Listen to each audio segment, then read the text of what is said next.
If you have a child who needs weekly speech therapy, you're going to need a lot of money to pay for it.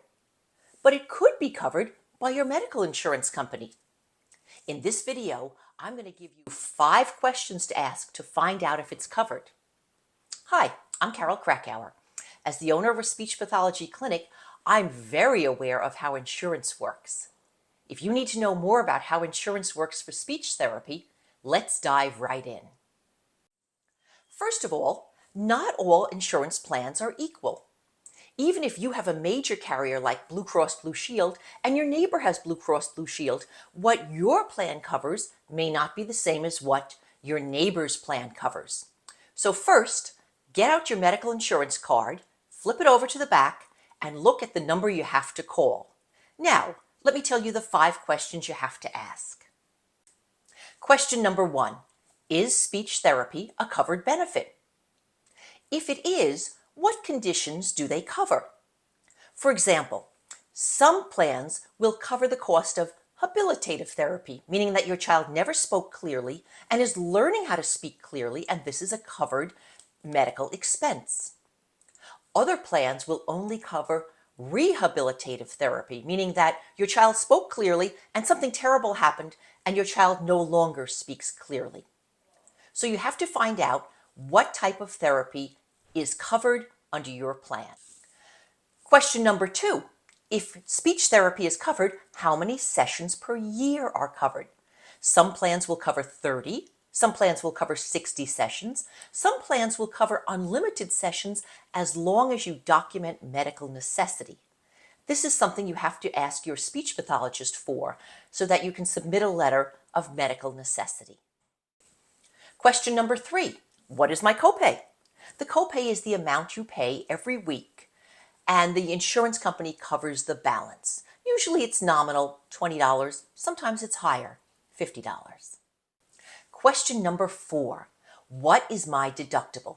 The deductible is the amount you must pay every year before your insurance will kick in and pay for medical expenses. Some people have a low deductible, like maybe $500. So you pay the first $500 of medical expenses every year. Like you may have to pay for an emergency room visit if your child breaks an arm, or for a pediatrician's well visit, or for speech therapy. Once you pay the $500, or whatever your amount is, then the medical insurance will kick in and start to cover expenses for the rest of the year.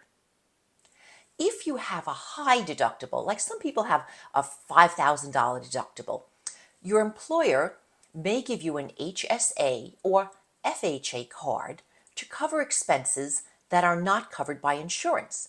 And you can use this card to pay for speech therapy until your insurance kicks in. Sometimes we get parents who worry that they don't want to pay for speech therapy until they meet their deductible, because they want to wait until it's free. But think of it this way. The deductible is the amount you have to use to cross the bridge. Once you cross the bridge, all expenses are covered. So if you never want to cross the bridge because you don't want to cover your deductible, you're never going to get what the insurance company would pay for speech therapy. And in essence, you're waiting for a trip to the emergency room that you're going to have to pay for anyway until you can get speech therapy. So the deductible is how much you have to pay to cross the bridge and get covered. Question number 5. What are my in-network and out-of-network benefits? In our office, we're in-network with several insurance companies, but we're out-of-network with others. The reason is that their reimbursement for in-network is too low, and we can't accept that low amount and keep the doors open. However, you may come to our office and receive speech therapy as an out-of-network person. So you pay cash for the speech therapy, we give you a receipt, you submit that to your insurance company, and sometimes what they reimburse for out-of-network benefits to you is much higher than they would reimburse us in our office. Just remember, your medical plan is specific to you, so you need to find out what your plan covers. Make the call, get answers to the 5 questions, and make sure that your child gets the speech therapy your child needs while putting all that money back in your own pocket.